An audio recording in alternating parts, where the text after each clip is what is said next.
अशा वेळी ना स्वतःला एक प्रश्न विचारा गोप्रो आपला खूप घाणेरडा ग्लिच मारायला लागला. की आत्ताच्या परिस्थितीत माझं पुढचं पाऊल हे काय असणार आहे. चालतच नाही, बंदच झाला. त्या गोप्रोचं बघून ना माझी आता खूपच चिडचिड झाली.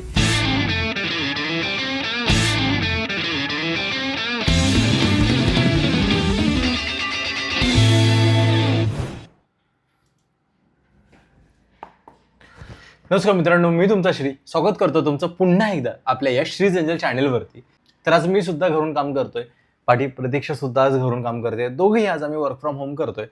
तर सध्या मी आपल्या मॅकबुकवरती काम करत होतो माझ्या ऑफिसचं. आणि कसं होतं ना की ऑफिसचं जे कामं आहेत ते मेजरली आपल्या विंडोज लॅपटॉपमध्ये थोडे फास्ट होतात, कारण त्यामध्ये जे सॉफ्टवेअर आहे ते यामध्ये चालत नाहीत. मग सो R&D करून आपल्याला काम करावं लागतं. आणि आपला जो विंडोजचा लॅपटॉप होता तो आपण दिला होता रिपेअर करायला. सो आता जस्ट मला त्याचा फोन आला की तुम्ही यानी लॅपटॉप घेऊन जा.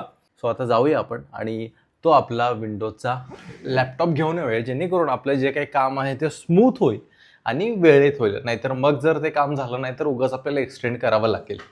आणि इथे बघा कशी एकदम आरामात झोपली आहे.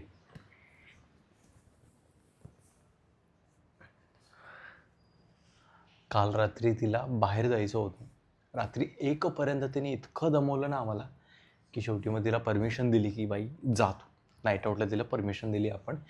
आणि रात्रभर बाहेर होती. रात्रभर सकाळी 5-5:30 वाजता काहीतरी घरी आले, थोडंसं खाल्लं आल्यावरती, आणि तेव्हापासून ढाराढूर जी झोपली ती अजून उठलेली नाही आहे.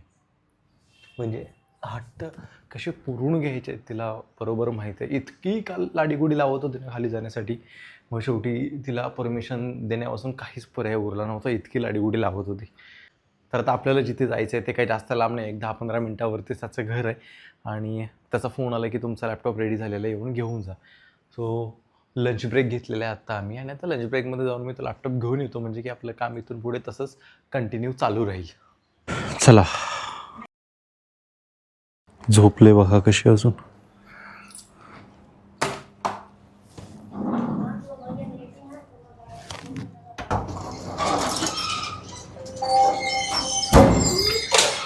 स्कूटीसाठी नवीन किचन घेतलं आहे मी, माझा ऑल टाईम फेवरेट स्पायडरमॅन. बापरे, रात्री थंडी आणि दिवसा हे कडाक्याचं ऊन, नको नको होतं आहे.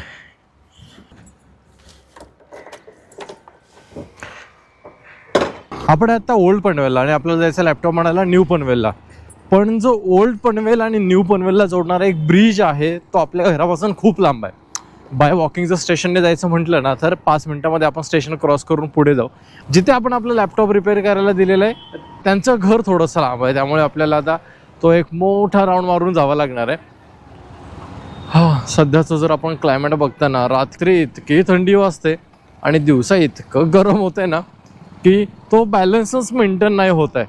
मागच्या काही व्हिडिओजमध्ये मी तुम्हाला सांगितलं होतं की आपला मॅकबुकसुद्धा खराब झालेला आहे. सो मी त्याच पर्सनकडे बनवायला दिला ज्यांच्याकडे आपण आता आपला विंडोजचा लॅपटॉप बनवायला दिला होता. त्याचा काहीतरी OSचा प्रॉब्लेम झाला होता आणि त्यामुळे माझी ऑफिसची काहीच कामं होत नव्हती त्यावरती. सो मग OS रिइन्स्टॉल करायला मी त्यांच्याकडे दिलेला काल रात्री, आणि आज लगेच रेडीसुद्धा केलं त्याने आणि मी घ्यायलासुद्धा चाललो आहे त्यांच्याकडे.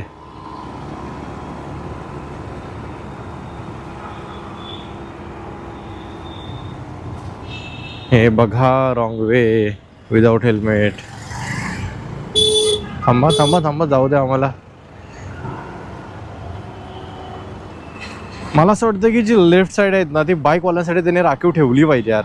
हे 4 व्हीलरवाले हळूच लेफ्ट साईडला दाबतात आणि सिग्नल लागल्या म्हणून उभे राहतात ना, त्यामुळे पूर्णपणे बाईकवाल्यांचा फ्लो तुटून जातो.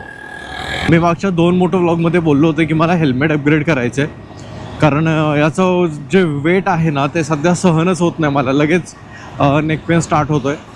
तर कोणतं वालं हेल्मेट घेऊ मी या विचारात आहे, कारण मी स्टड सोडल्यानंतर जे स्टँडर्डवाले हेल्मेट वापरलं ते एक्झॉर्सस वापरलं आहे. त्या व्यतिरिक्त दुसऱ्या कोणत्याच ब्रँडमध्ये मी गेलो नाही अजूनपर्यंत.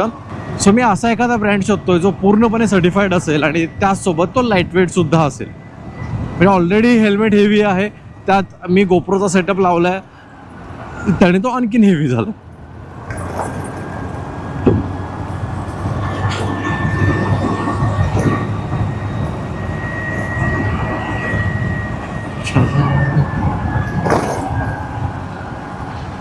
ऐक ग, ह्याच्या सस्पेन्शनचं मला काहीतरी बघावं लागणार आहे. जसं मी तुम्हाला मागच्या व्हिडिओमध्ये बोललो होतं की माझ्या ओपन हार्ट सर्जरीनंतरची पहिली राईड मला लवकरात लवकर चालू करायची आहे. पण राईड तर चालू करू आपण, पण मला ज्युपिटरच्या सस्पेन्शनवरती थोडासा डाऊट यायला लागला आहे. कारण एकदम हलक्यातला हलका खड्डासुद्धा मला आता खूप जाणवतो आहे. असं नाही की माझं ऑपरेशन झाल्यामुळे त्या सगळ्या गोष्टी फील होतात, बट जेन्युनली सस्पेन्शनचा काहीतरी इश्यू झालेला असणार आहे. 2021ला आपण घेतली होती स्कूटी आणि आज जवळजवळ 4 वर्ष पूर्ण झाले आणि सस्पेन्शनचं काम किंवा बाकीचे जे काय सर्व्हिसिंग असते ती आजपर्यंत आपण काहीच केलेली नाही आहे. सो कदाचित बदलावं लागलं तर आपल्याला त्याचं सस्पेन्शन बदलावं लागेल आणि मग आपल्याला आपली पहिली राईड ही करावी लागणार आहे.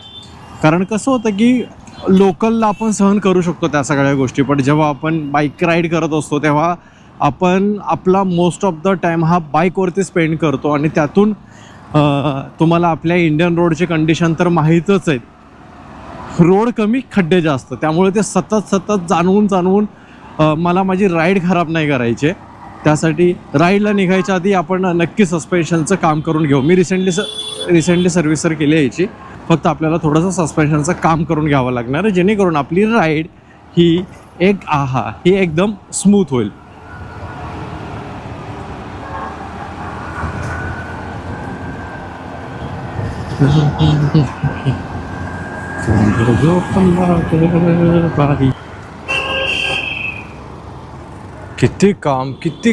किती काम चालू आहे. मला वाटतं की हा जन्म मुंबईचं काम बघण्यातच जाणार आहे. परिपूर्ण मुंबई काय आपल्याला बघायला मिळणारच नाही या जन्मात.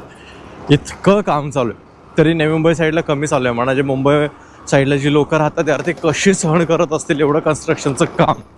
डे बाय डे कमी व्हायच्या ऐवजी ते डे बाय डे वाढतच चाललेलं आहे. आता हा वाला जो रोड आहे ना, हा पण रोड आत्ता बनवला, नाही तर या रोडची सुद्धा हालत खूपच खराब होती. आता प्रचंड उन्हातून जेव्हा मी आता सावलीत चालवतोय ना स्कूटी, खूप छान असं वाटते. थोडासा गारवा आहे, बट तोच तर हवा आहे. उई मा यार, ही झोप अशी गोष्ट आहे जी कधीच पूर्ण होत नाही. ब्रिज क्रॉस केल्यावरतीच कुठून तरी लेफ्ट होता त्या इकडे जायला. आय थिंक हाच लेफ्ट आहे. इथेच कुठेतरी राहतो तो. हॅलो. हां, बाहेर आलो आपण त्या दिवशी भेटलेलो तिकडे. हां तिथेच आहे. समोरच तुला बघ ना हे दिसेल, अंगणवाडीच्या बाजूचीच रूम माझी आहे. होंडा सिटीच्या अपोजिटला एक्झॅक्टली. हो. ताईला कॉल करतो, ताई बाहेरच बसते. हां ठीक आहे, कॉल करा त्यांना. सो कळालं काय तुम्हाला काय झालं? आपण लॅपटॉप घ्यायला आलो होतो ज्या पर्सनकडे, तो अचानक बाहेर गेला आणि त्यांनी घरी सांगून ठेवलेलं आहे बॅग देणं. गोप्रो आपला खूप घाणेरडा ग्लिच मारायला लागला. चालतच नाही, बंदच झाला. तर गोप्रो माहित नाही अचानक काय झालं, खूप घाणेरड्या प्रकारे ग्लिच मारायला लागला आणि आता ऑन सुद्धा होत नाही. सो त्याला घरी जाऊन बघूया काय झालंय ते. लॅपटॉपची बॅग तर मिळाली आपल्याला आणि लॅपटॉप पण घरी जाऊन चेक करूया की बरोबर झालाय की नाही.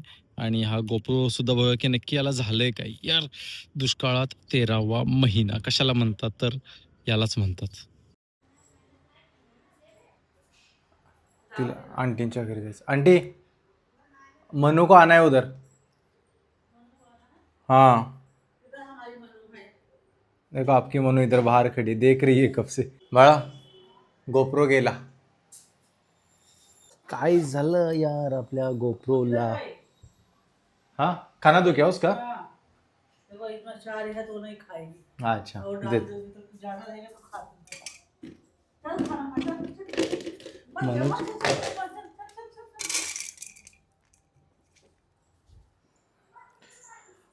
ये लो.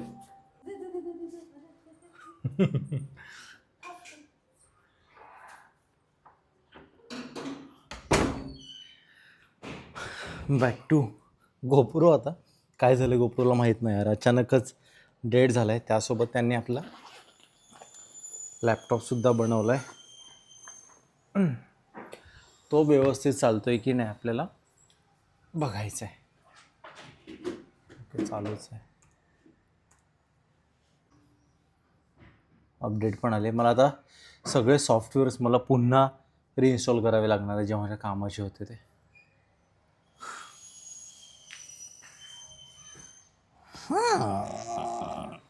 गोप्रो, त्या गोप्रोचं बघून ना माझी आता खूपच चिडचिड झाली. आणि चिडचिड झाली म्हणून मी खाली आलो. आणि खाली येता येता एक विचार माझ्या मनात आला. जेव्हा आपल्या आयुष्यात काहीच नीट चालत नाही तेव्हा पॉझिटिव्ह राहायचं तरी कसं, हा प्रश्न प्रत्येकाला कधी ना कधीतरी त्याच्या आयुष्यात पडतोच. आपल्याकडे ना एक गैरसमज आहे, पॉझिटिव्ह असणं म्हणजे फुल एनर्जेटिक असणं किंवा दिवसभर स्माइल करत राहणं असं समजतात. पण खरं सांगायचं म्हटलं ना, जर तुमची परिस्थिती जर वाईट असेल ना तर मनात निगेटिव्ह विचार येणं हे नैसर्गिक आहे. प्रॉब्लेम निगेटिव्ह राहण्यात नाही तर प्रॉब्लेम आपला फोकस गमावण्यात आहे. जेव्हा आपल्या हातात काहीच नसतं ना तेव्हा मनात खूप सारे विचार येतात. काहीच होत नाहीये, कसं होणार, आणि आता काय करू. आणि इथेच ना खरा खेळ बदलतो. अशा वेळी ना स्वतःला एक प्रश्न विचारा की आताच्या परिस्थितीत माझं पुढचं पाऊल हे काय असणार आहे. हा छोटा प्रश्न तुम्हाला दोन गोष्टी करून देत नाही. एक म्हणजे ओव्हर थिंकिंग, दुसरं म्हणजे ब्लेम. आणि खरी पॉझिटिव्हिटी ना इथेच सुरू होते. आयुष्यात पॉझिटिव्ह राहणं म्हणजे काही मोठ्या गोष्टी करणं नाही, तर तुम्ही ज्या गोष्टी करत आलात त्याच गोष्टी सातत्याने करणं. वाटेत कितीही अडथळे आले तरी. आता देखील मी तेच केलं. माझा गोप्रो खराब झाला म्हणून मी व्हिडिओ करणं थांबवलं नाही. त्यामुळे कधी कधी तुमचं आयुष्य बिघडलेलं असताना देखील तुमचं एक छोटंसं पाऊल आणि तुमची एक छोटीशी ॲक्शन तुमचं भविष्य बदलायला सुरुवात करते. तर याच पॉझिटिव्ह नोटवरती मी आपला आजचा हा व्हिडिओ इथेच एंड करतोय. जर तुम्हाला काही कारणास्तव आपला आजचा व्हिडिओ आवडला असेल तर नक्की एक लाईक करा. जर तुम्हाला थोडं का होईना मोटिवेशन मिळालं असेल तर व्हिडिओ खाली स्टे पॉझिटिव्ह हे कॉमेंट करून जा. सो आजच्या व्हिडिओमध्ये एवढंच. जर काही कारणास्तव तुम्हाला जर का आपला आजचा व्हिडिओ आवडला असेल तर नक्की एकदा एक लाईक करा, शेअर करा. तुम्ही जर अजूनपर्यंत श्रीज एंजलला सबस्क्राईब केलं नसेल तर एकदा नक्की सबस्क्राईब करा. सो भेटू पुन्हा लवकरच अशाच कोणत्या तरी एका नवीन व्हिडिओमध्ये. तोपर्यंत बाय बाय, टेक केअर, काळजी घ्या.